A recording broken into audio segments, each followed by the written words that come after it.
Howdy farm friends, welcome to Head Family Farm. My name is Zach. If you're joining us for the first time, welcome. And if you're back from hanging out with us another time, we're sure glad to have you here on the farm with us. I wanted to give you an update of kind of some of the stuff that's been going on around here lately. We've had a lot going on off farm, and so that means that things here on farm kind of have to slow down a little bit. We got to change speeds and change what our focus is on. And so today I wanted to kind of show you around and show you what's going on around the farm right now. So this morning I did something that you guys might have seen me and Eleanor helped some get started on a couple of weeks ago. We planted some of our fall garden seeds. And so this morning, check this out, I got out some of my Haas 24 cell seed starter trays, filled it up with a seed starting mix that is just peat moss and perlite, a little bit more than 50% peat moss, and then towards the end you can kind of see here this one has more peat moss than perlite by a decent amount. That's probably about 75% peat moss, just because I'm doing a little bit of trial and error, a little bit of experimenting here to see what works. But I planted the same stuff y'all saw me plant before, except I did one over here. This one is all cucumbers. So why on earth did I do cucumbers headed into the fall season? Well, let me tell you, we love pickled cucumbers here on the farm, and Eleanor loves fresh cucumbers. Eleanor is our 6-year-old, just newly 6, and she is full of energy. And something that we've noticed about her since she started school back for the fall is that she is constantly eating right now. From the moment I pick her up from school in the afternoon to right as she is headed back to go to bed, she is asking for snacks and that sort of thing. And so cucumbers are what I'm really hoping will make up a lot of those after school snacks going into the fall. So because of us wanting fresh cucumbers for her snacks and wanting to have plenty of cucumbers to pickle in the fall, because we love pickled cucumbers. Ask anybody in our family, if you know any of our family members, and they will tell you that they love our pickles as well. Anytime we bring a jar of pickles to a family function or a get together or something like that, they're gone before we leave. We don't get to take any of those pickles home, which is one reason I don't bring them very often. Just kidding. If we've got some, we bring them. And people are always asking us for pickles. So for my sisters, especially Katie and Kelsey, they're always asking for them. Jake and Joy, Jacqueline's siblings, are always asking for them as well, and all of my other siblings too. When they have them, they want more. So they are a big reason why I'm doing that. So I planted a whole tray of those, and hopefully we will have a bunch to plant. You guys may have been around whenever I planted some of my seedlings that are recently sprouted up or recently got started from seeds of the Max Pack cucumbers. And a couple of weeks later, I told you I burned those up by not checking my settings on my Haas Tools drip tape fertilizer injector system. I left it on the fast setting instead of turning back the dial, and so I burned those up. They were too small to get hit too hard with fertilizer. I threw out some 20-20-20 because I was excited to get those cucumbers started, and I burned them all up.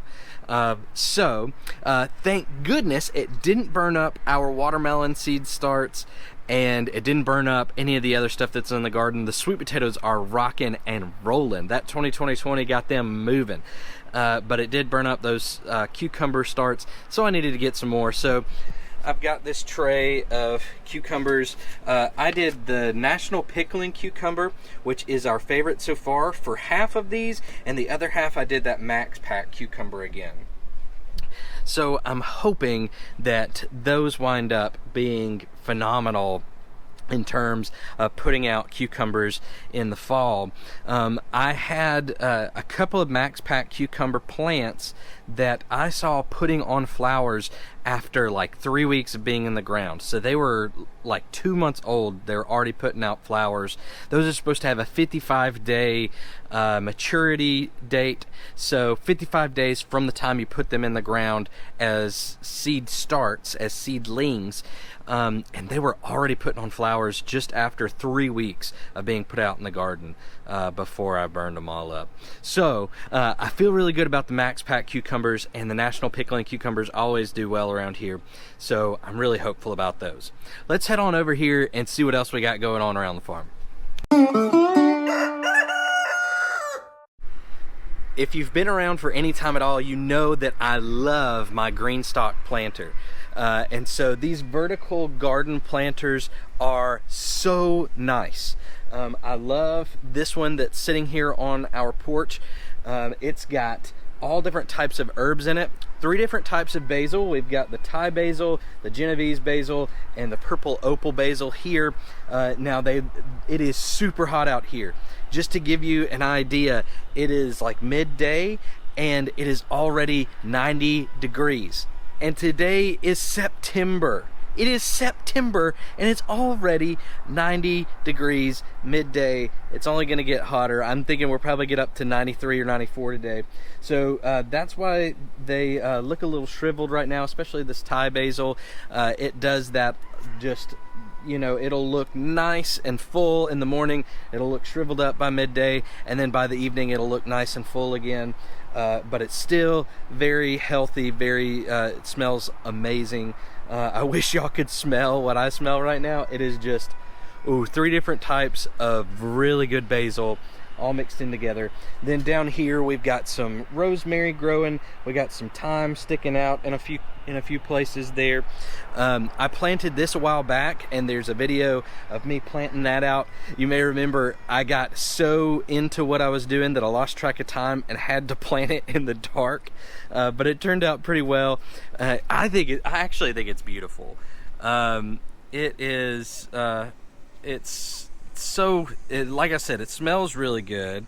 Right now I just did a midday water. I watered right at the base and of course filled up the self-watering system up there, but when I do that, I also like to put water right at the base of the plants, right in the soil, if I'm doing it midday, because I really want to make sure that they get that. And it's already plumping back out. You may not be able to tell now, it does look shriveled, but like this right here was completely shriveled up looking. It looked like this all over it just like 10 minutes ago, before I did that watering. So it's already coming back up, already smelling really nice.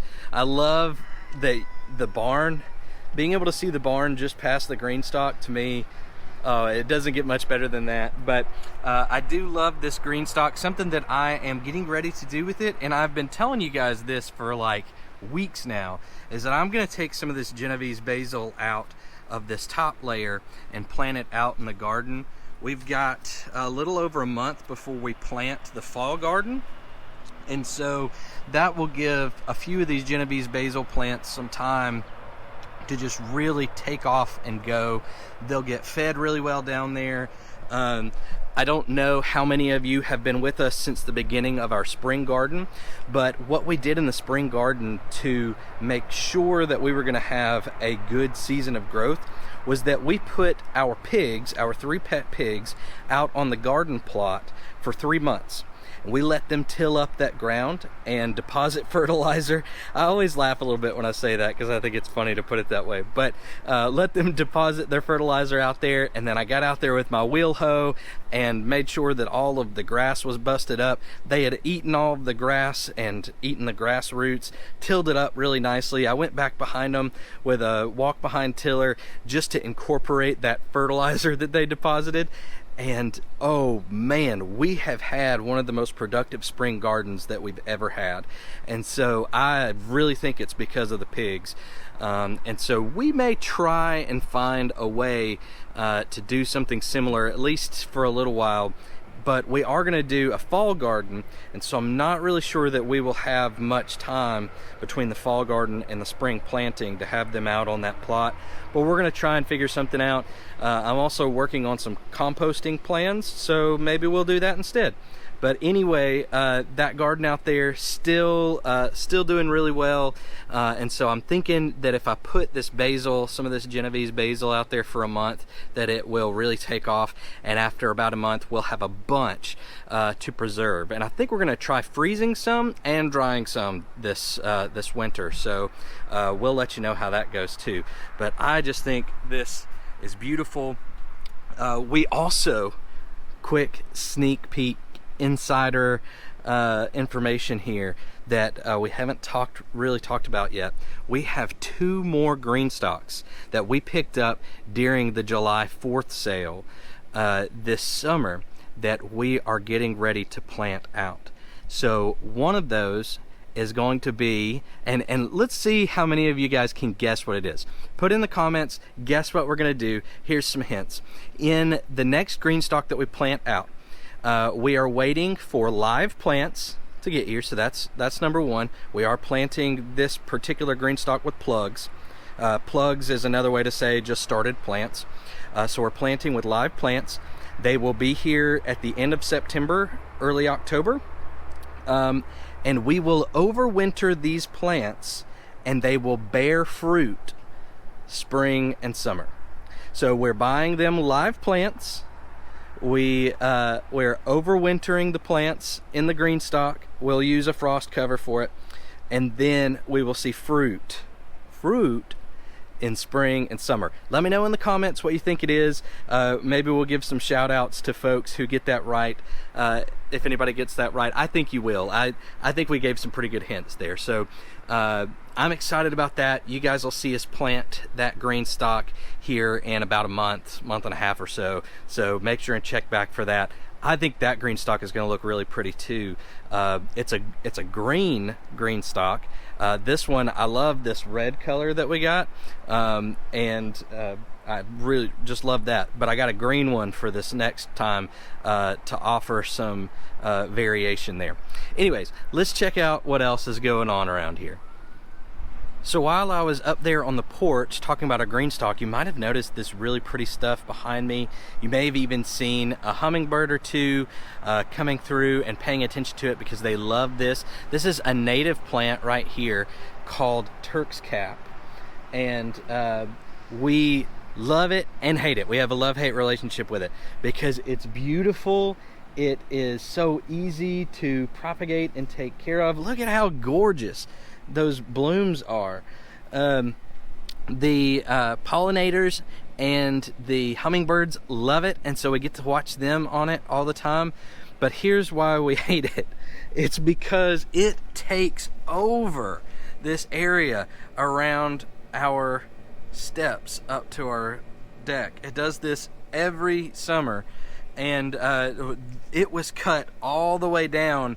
I think we actually had a video where we burned that area, trying to get rid of everything that was right here in preparation for spring planting. We burned that area with fire all the way down to the ground. And this is what came up just in the last, let's see, it's September now. We probably did that at the beginning of March. So like 5 months, this is the growth we got out of it from completely burned to the ground. So it grows very quick, which is something we love, but also something that we hate as it starts to take over the stairs over here. But I think it's beautiful. Like I said, I love that the hummingbirds love it. And so if we keep it around for more than another year or so, that will be why, because the hummingbirds do love it. And like I said, those blooms are gorgeous. So let me tell you, Jacqueline has talked about this. I know she talked about this in a reel on Facebook and Instagram, but I'll address it here and now. It is kind of a failure on our part. We had very good intentions and a big dream to have our own area where we would grow cut flowers. If you've been watching our friends over at Cog Hill Farm this year, they have had some success growing cut flowers out, and they've actually, this is their first year doing like a mini flower farm, and they actually sold their flowers at Petals from the Past, and we took the trip down there, and anytime we go down there and they have the Cog Hill flowers, we grab a bouquet and bring it back. One, to support our friends, and two, just because they're beautiful. We love them. But anyways, we had every intention of setting up our cut flower area. I even put down some weed mat, a weed barrier, for us to plant those out. We planted hundreds of sunflower seeds in trays, in starter trays, and then guess what? Life happened, and we did not make it out here. So I'm about to show you what that looks like. Oh man. So first thing that I'll talk about, and we will completely ignore the obvious thing that it's still beautiful out here, but look at my my weed barrier that I put out right there, and we have a raised bed right here that we were going to plant some pretty stuff in as well. But look, all of these zinnias around this area are volunteer zinnias that were reseeded from the zinnias we had out here last year. Last year, right here in this area, you can see the dirt right there. We had an area where we planted zinnias and cosmos over here, and the zinnias did really, really well. So all of those zinnias went to seed, and when they did, after they did, this spring, I came out here and tilled up this area and scratched it up with my wheel hoe before I laid down that mat, and there was a little bit of extra space just on the edge of the weed mat out there, and on this side and over here. This is the area that I tilled, but I didn't put the weed mat down. And so in that area, the zinnia seeds were just kind of scratched up close to the surface and drugged down the rows a little bit. You can see how far that goes. That is like 20 feet from the edge over here. So all of it got scratched down that way, and all of these beautiful zinnias. Look at this. Can you see that bee right there? The pollinators are going crazy over these zinnias. I love that we have so many butterflies that come and visit. If you saw our last video where my sister Kelsey, we called her Aunt Kelsey all through the thing because she's Eleanor's aunt, came and visited, we looked at some of the butterflies over here. So it was a failure, but honestly, it's hard to be upset when you've got all of this beauty here, and you're seeing as many beautiful butterflies and happy pollinators out here. It's hard to be too upset about it.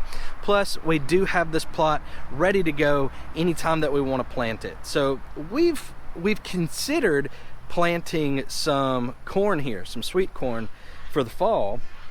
But the only thing about that is, whenever it gets too tall, we won't be able to see the pond that's down there. So the whole idea of putting the cut flowers here was so that we could look past the cut flowers and see the pond, so we could see those beautiful elements together. So I don't think we'll do our sweet corn here. We do have one more plot over closer to the garden where we had some chickens earlier this summer that we might till up and do sweet corn there. We're kind of starting to run out of time to do corn in the fall, so we may not even get around to it this time. It all depends on what happens off farm for us, but we'll see. Either way, I can't be too upset about these beautiful zinnias that are here, and the pollinators and butterflies are loving it as well. So I'm not going to complain too much about that. My knockout roses over here, they're not as thick as they were last year. I cut these knockouts all the way down to about maybe a foot off the ground, not even up to my knee height this year. And I did that in January or February, and because I knew that they would come back strong, but for some reason they've been a little bit extra leggy this year. I'm not really sure what the deal is with that. I'll have to check with Miss Tracy over at Just Dig It Farms. Maybe she'll be able to help me out for next year. But I mean, like with the zinnias, I can't complain too much. They're very pretty. I need to get out here and deadhead them, but they are continuing to bloom strongly and grow strongly all the way through the summer. I've always had dreams of having like a really nice rose hedge. And while I don't consider knockouts to be super fancy or anything like that, I'm partial to a very thick blooming rose hedge. So I do think knockouts do a pretty good job of that, and they're just so easy to get started. And so when I planted them in front of the barn, that's what I wanted. I wanted it to be simple and easy and beautiful. And so all that to say, it's hard to complain about something so pretty. And when they're all in bloom, when I've deadheaded real well, so I'll deadhead this week, and then in just a few weeks it'll bloom out again, and it'll be that pink red color up against the white barn, and it is so pretty, so pretty. So can't complain about that again. Love those knockouts being there up against the barn. It just kind of ties that picture together for me pretty well. So this area right here, we may put out some sunflowers out here. We did that last year and loved the way that it looked, especially on this end of the barn down here. That's where most of the rain winds up. It always stays wet over here, and I maybe sunflowers like that because they did well there. And so we may put out some sunflowers there just to have them. We enjoyed having them there last year, so we might do that as well. So we always like to hang out with our goats for a little while during our videos because they are definitely some of the farm favorites. We love all of our animals, but these goats are just so sweet. They really are. I need to get them a little bit more hay. You can see they've got some still there, and they've knocked some fresh stuff down on the ground. You can see that chicken scratching back there. But I like to keep that hay trough, hay crib as full as I can. So I'll get them some hay in a minute. Y'all probably get tired of hearing me say that, but it's something I do just about every day, is add a bunch of hay to it. But anyways, these guys are so sweet. Gravy here, very sweet. Biscuit here, and Honey. And Honey letting us just come straight up and pet her is actually kind of new. She is the newest addition to our growing flock here. And Honey was a little standoffish because she was used to having more space in terms of just being let to roam a little bit more with her mama and her siblings and the rest of her herd. And so being here with us and us wanting to be like holding her and petting her every single day was kind of new to her, and so it took her a couple of weeks to get used to that. But now she is just as sweet as the boys, you can see. Yes, sweet Honey, sweet Honey. So love having those goats. I mentioned in our last video that a friend asked me last week what kind of goat she should get if she just wanted a few pet goats, and I told her that we really don't have that much experience with goats, but the experience that we have had with these sweet goats here leads me to believe that Nubians are very good pets. And Nubian is the type of goat that they are. They're a bigger breed. A lot of times folks like to use them for milk production. They are good milking goats. Obviously we have two boys, so we're not getting any milk out of them. And then Honey, and she in order to have milk they have to be pregnant and then have a baby, and they'll be in milk for a while. But we're probably not going to do that anytime soon, but we've heard and seen that they they are excellent milk producers. So if that's something you're looking for, that's a good breed to look into. Like I always mention, anytime I mention anything about which breed folks might like or anything like that, or what kind of animal you might want as a pet, I always say make sure to do your research. Definitely goats. If you're gonna get goats, do your research, because you never know what you might find out that there's some discrepancy between the breed that you're thinking about getting and the type of care and home that you can give them. So Nubians work really well for our climate and the amount of attention that we want from them and to give them, and so they wound up being kind of the perfect match, I think. So so far we're only a few months in, but we love these sweet goats. So that's biscuit, gravy, and honey. And hopefully we'll be growing that flock a little bit. Herd, sorry. Flock is with birds. But as you can see, the garden it's looking okay. It needs some TLC. Our sweet potatoes are rocking and rolling over here, as you can see, and then our Tom multiplying onions back there are doing well. That back row just continues sweet potatoes all the way down. This is some purple opal basil that I moved from the green stock down here about a month ago, and these were tiny when I moved them out there, and it may have been actually more like a month and a half ago, but they were tiny when I planted them, and now they're getting big. We will have plenty of that to put away this winter, to have plenty of basil for cooking and for sharing until next spring. And so I'm really glad that I did that. And so I'm thinking this row right here is where I'll put that Genovese basil, hopefully in the next few days. I've been saying I wanted to do that for a couple of weeks now and just haven't gotten around to it, but I'm getting serious about it. Getting serious about it. We've had to be kind of flaky around the farm lately with gardening. You can't get away with being flaky with the animals. They need the care, and so we take care of them first.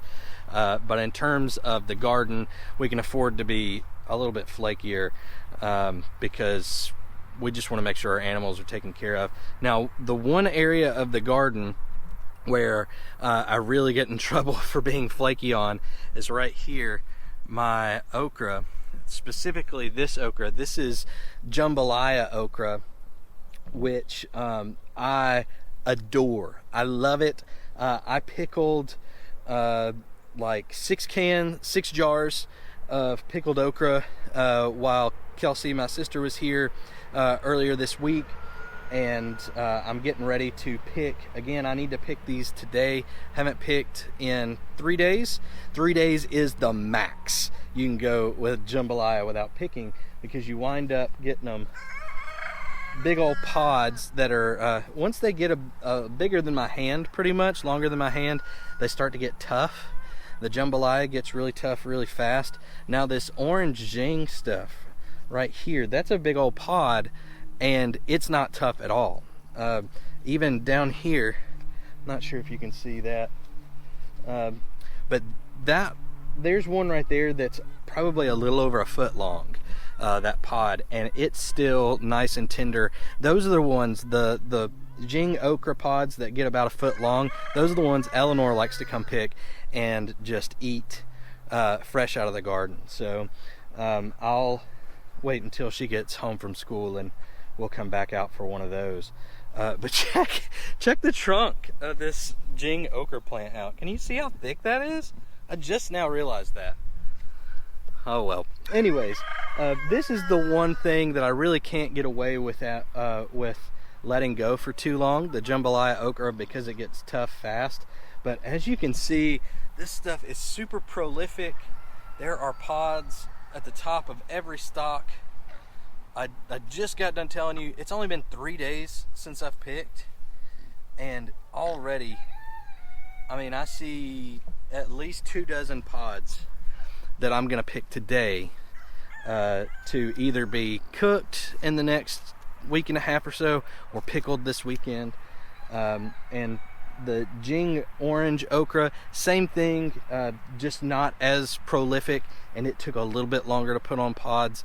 I think probably by, oh goodness, I let these seeds stay in the starter trays for close to 2 months, so 50 days, about 50 days. You don't have to let them do it that long, but I like to do that. So around 50 days or so is how long I let the okra stay in the starter cells. I put them out here, and like 2 weeks, 3 weeks max later, I was starting to see pods on the jambalaya. It was closer to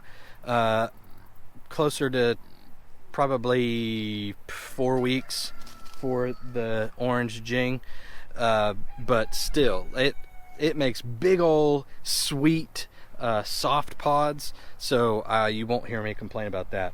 But like I was saying, the jambalaya, gotta pick it quick.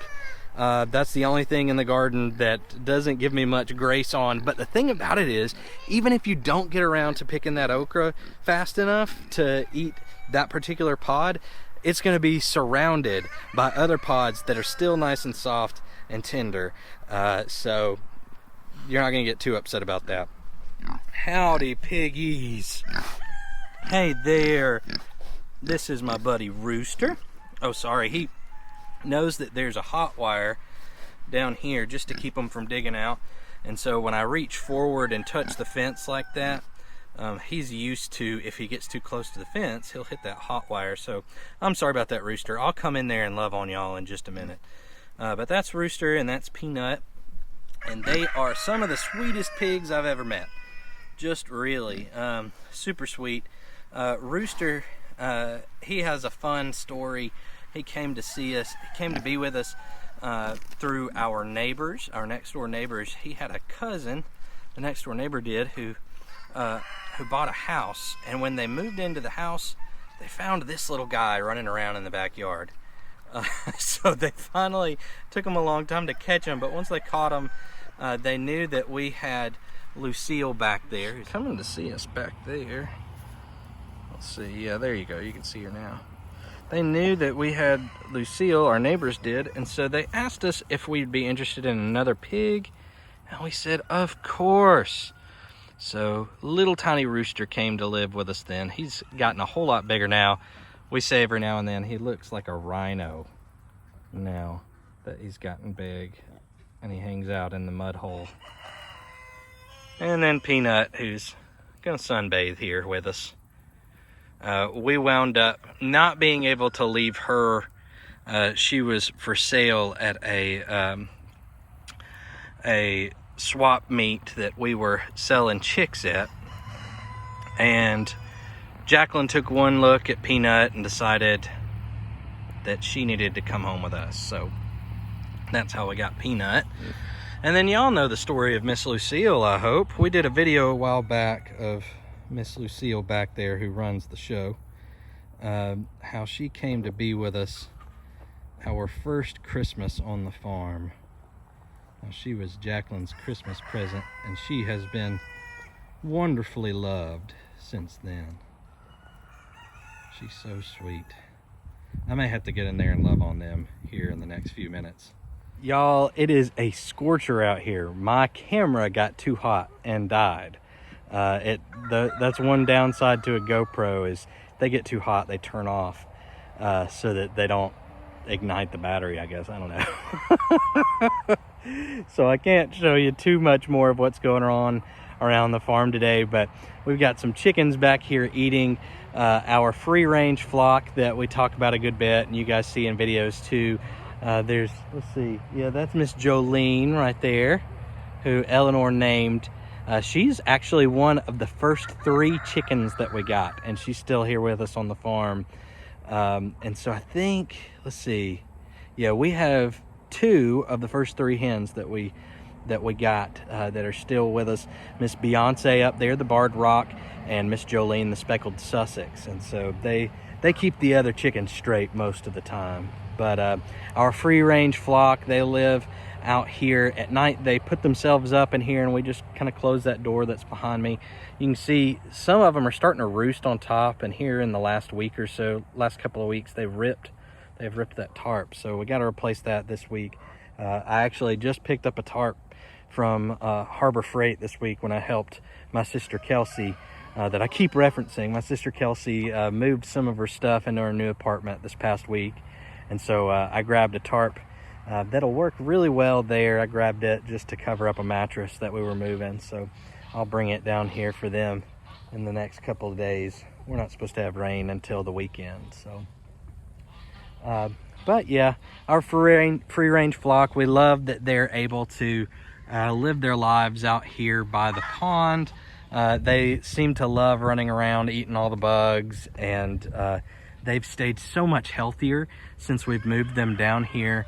And that is such an important thing for us, is the health of our animals. And so whenever y'all see us make a change with how we house our animals, that is why. It's because we are trying to make it healthier for them, for us, for the area around us, the land that we have our farm on.